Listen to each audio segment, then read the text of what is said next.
quick note here before we get into the video. Just want to shout out our huge event happening on January 25th at Banana Games downtown Toronto. We have about 100 players coming in, battling it out for $3,000 worth of prizing. We're going to be having side events. We're going to be doing raffles of overnumbered, and this is all shaping up to be an amazing event.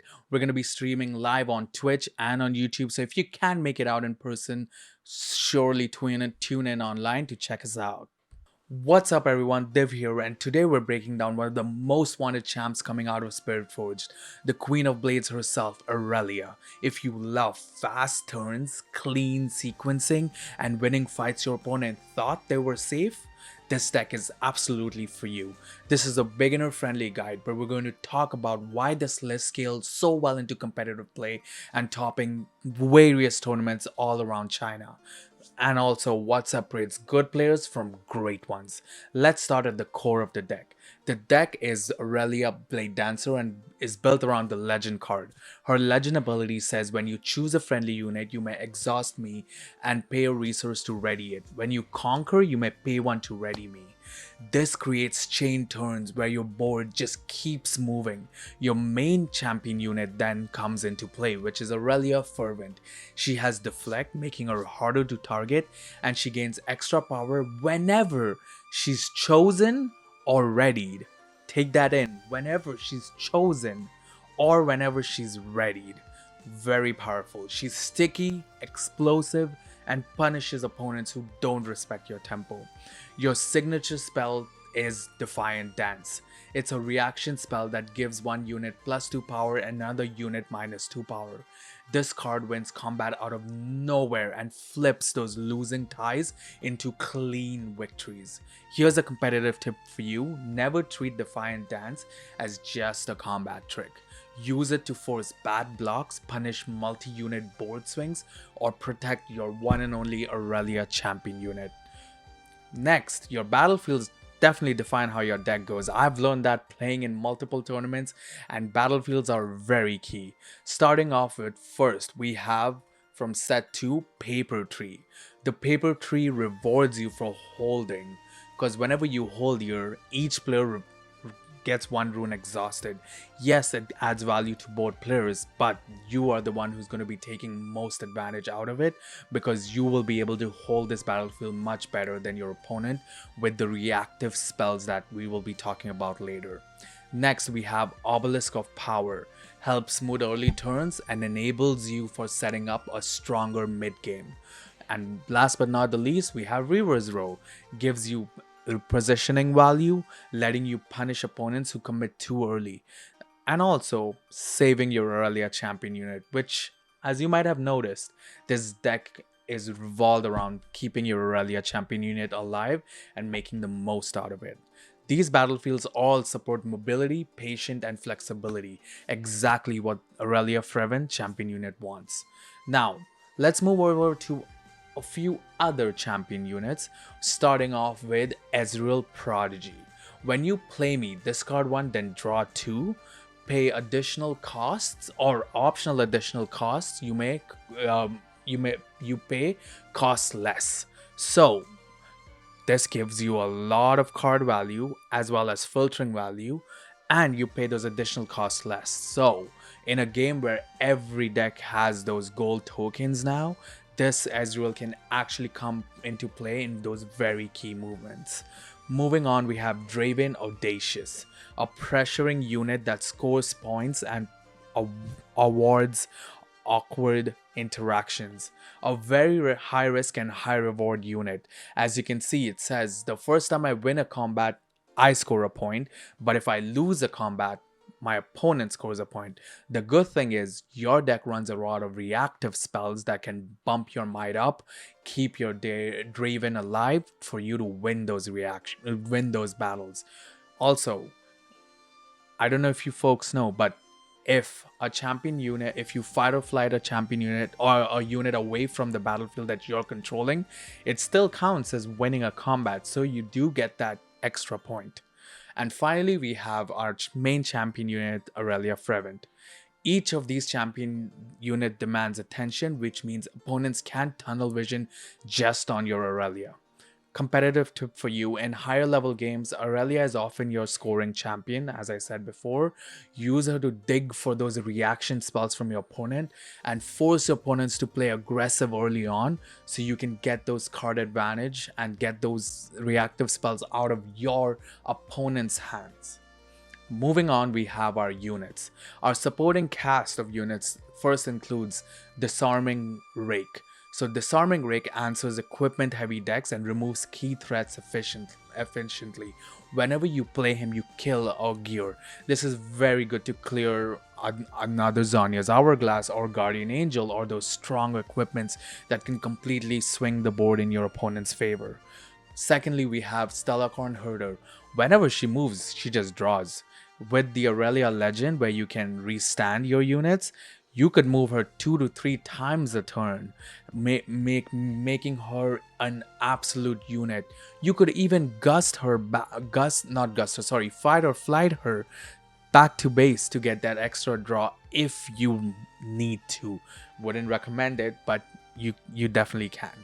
Moving on, let's look at our spells, our very reactive and deep spell package. So, starting off, we have Call Shot.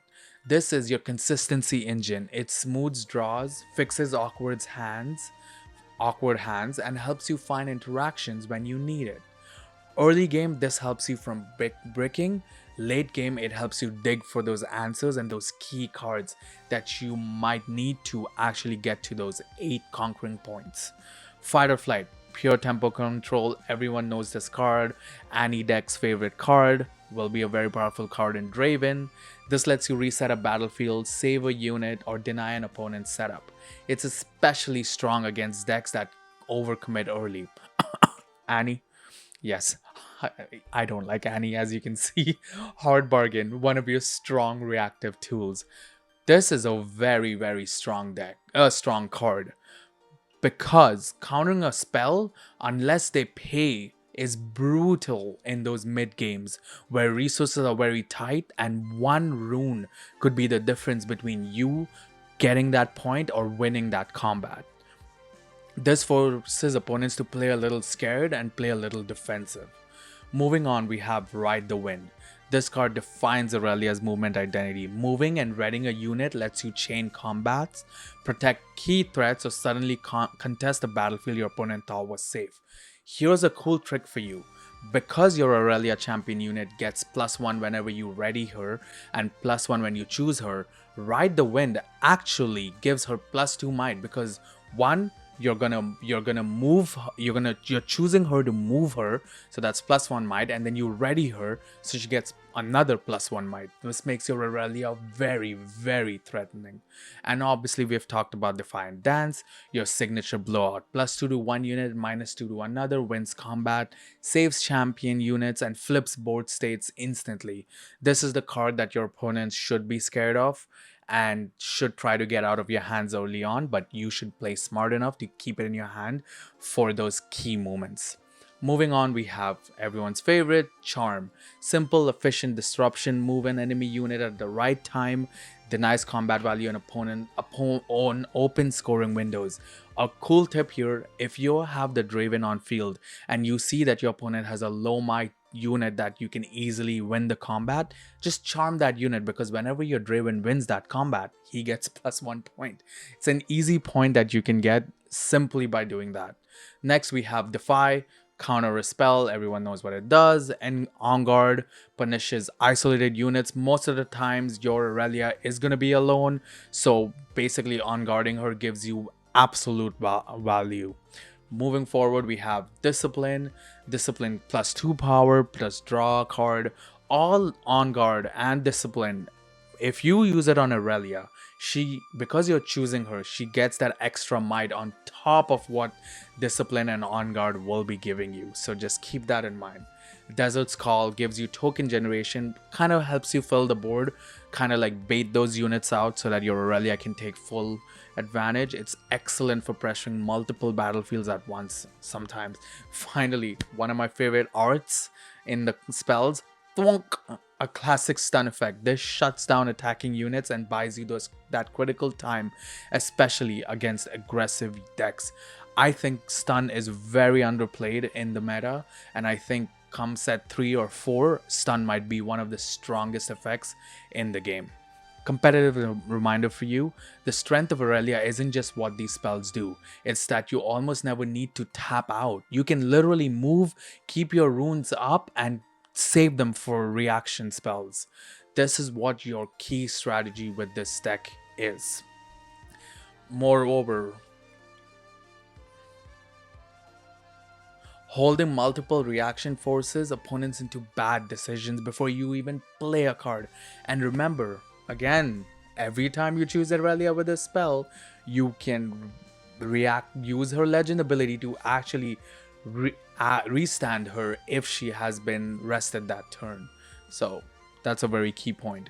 Moving on, we have equipment. So starting off, we have with one of the most important card in this deck as an equipment, which is Guardian Angel. It'll keep your Irelia alive through trades and resets her safely into base. A lot of confusion around, people thought that you can only equip one equipment per champion unit. No, you can equip multiple equipments to units.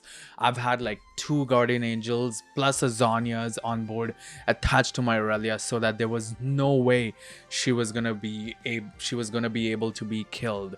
So just keep that in mind. You can attach more than one equipment. And then finally, we have Boots of Swiftness, gives your units ganking. So gives your Irelia ganking, so you can move her from one battlefield to another to score those 2 points in a single turn. Let's look at our final deck list. So our final deck list mostly revolves around keeping Irelia alive, moving her, and basically has some units such as you have Stellacorn Herder for that draw. Advantage, and then you have Fight or Flight, you have Zhonya's Hourglass. All of those spells are counterable spells. In our side deck, we have a little bit of more of a Ride the Wind Draven kind of play, just so you can kind of play into that fast, more aggressive thought in your second game. So that is what I'm looking at with this Irelia deck. Early game, setup card, draw, and make sure you're positioning and taking value from your Stellacorn Herder. Mid game, threaten multiple battlefields with your Irelia, moving her 2 or 3 times, hold interactions. And then late game, you chain your readies, keep your reaction spells, flip combats, and close off the game before your opponent even stabilizes. If you enjoy decks that reward clean sequencing and patience and rewards you for it, Irelia is one of the most satisfying legends in Spiritforge right now. If this guide helped you understand how Irelia works, how she plays, hit that like button, subscribe for more Riftbound content, and let me know what legend you want covered next. This has been Dev, and thank you so much for watching. Stick to GG Haven for all TCGs.